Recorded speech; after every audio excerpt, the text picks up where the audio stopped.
ଗ୍ରହରାଜ ସୂର୍ଯ୍ୟ ତାଙ୍କର ରାଶି ପରିବର୍ତ୍ତନ 15 ଜୁନ 2025 ରେ କରିବାକୁ ଯାଉଛନ୍ତି। ଏହାଦ୍ୱାରା ମେଷ ରାଶି ଏବଂ ମେଷ ଲଗ୍ନ ଏବଂ ବୃଷ ରାଶି ଏବଂ ବୃଷ ଲଗ୍ନର ବ୍ୟକ୍ତିମାନଙ୍କ ଉପରେ କ'ଣ ସବୁ ପ୍ରଭାବ ପକାଇବେ ସେ ବିଷୟରେ ଆଜି ଆମେ ଡିଟେଲ୍ସରେ ଆଲୋଚନା କରିବା।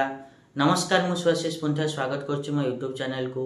15 ଜୁନରୁ ନେଇକି 16 ଜୁଲାଇ ଯାଏଁ ସୂର୍ଯ୍ୟ ତାଙ୍କର ରାଶି ପରିବର୍ତ୍ତନ କରିବେ।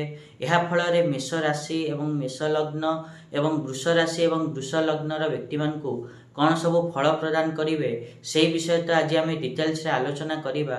ତା ପୂର୍ବରୁ ସବୁଭଳି ଗୋଟେ ରିକ୍ୱେଷ୍ଟ କରିବାକୁ ଚାହିଁବି କି ଯେଉଁମାନେ ବି ଏଯାଏଁ ଚ୍ୟାନେଲକୁ ସବସ୍କ୍ରାଇବ୍ କରିନାହାନ୍ତି ସବସ୍କ୍ରାଇବ୍ କରନ୍ତୁ, ଆଉ ପାଖରେ ଥିବା ବେଲ୍ ଆଇକନ୍କୁ ମଧ୍ୟ ପ୍ରେସ୍ କରନ୍ତୁ, ଯାହାଦ୍ୱାରା କି ମୁଁ ଆଗକୁ ଯାହା ବି କିଛି ଭିଡ଼ିଓ ଦେବି ତା ନୋଟିଫିକେସନ୍ ଆପଣମାନଙ୍କୁ ଠିକ୍ ସମୟରେ ମିଳିଯିବ।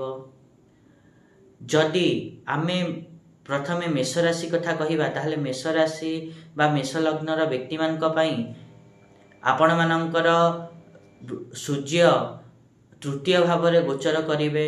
ଏହାଦ୍ୱାରା ଦେଖିବେ କି ଆପଣମାନଙ୍କର ପରାକ୍ରମରେ ବୃଦ୍ଧି ଘଟିବ ଏବଂ ଯେଉଁ ଜାଗାରେ ଶାରୀରିକ ପରିଶ୍ରମର କଥା ଥିବ ବା କାମ ଥିବ ସେଠାରେ ଆପଣମାନେ ଭଲ ପ୍ରଦର୍ଶନ କରିପାରିବେ, ଶାରୀରିକ ବଳର ପ୍ରଦର୍ଶନ କରିପାରିବେ।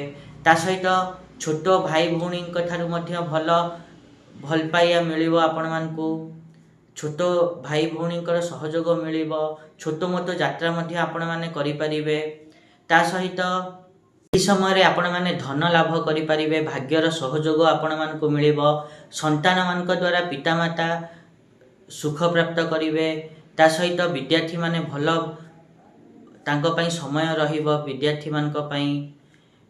ଏଇଟା ତ ଥିଲା ମେଷ ରାଶି ଏବଂ ମେଷ ଲଗ୍ନ ବିଷୟରେ। ଯଦି ଆମେ ନେକ୍ସଟ ବୃଷ ରାଶି ବା ବୃଷ ଲଗ୍ନ ବିଷୟରେ ଆଲୋଚନା କରିବା ତାହେଲେ ବୃଷ ରାଶି ଏବଂ ବୃଷ ଲଗ୍ନର ବ୍ୟକ୍ତିମାନଙ୍କ ପାଇଁ ଦ୍ୱିତୀୟ ଭାବରେ ଗୋଚର କରିବେ ସୂର୍ଯ୍ୟ, ଯାହାଫଳରେ କି ଆପଣମାନେ ଦେଖିବେ କି ଯଦି ଚାକିରିରେ ଥାନ୍ତୁ ବା ବ୍ୟବସାୟରେ ଥାନ୍ତୁ, କିଛି ପ୍ରେଜେଣ୍ଟେସନ୍ ଯଦି ଦେବାର ଅଛି ସେଥିରେ ବା କିଛି କୌଣସି ଉପସ୍ଥାପନା କରିବାର ଅଛି ତାହେଲେ ସେଥିରେ ଦେଖିବେ କି ଭଲ ଉପସ୍ଥାପନା କରିପାରିବେ ଏବଂ ଲୋକମାନେ ଆପଣମାନଙ୍କ ସେ ଉପସ୍ଥାପନାକୁ ସ୍ୱୀକାର କରିବେ, ଆଦର କରିବେ।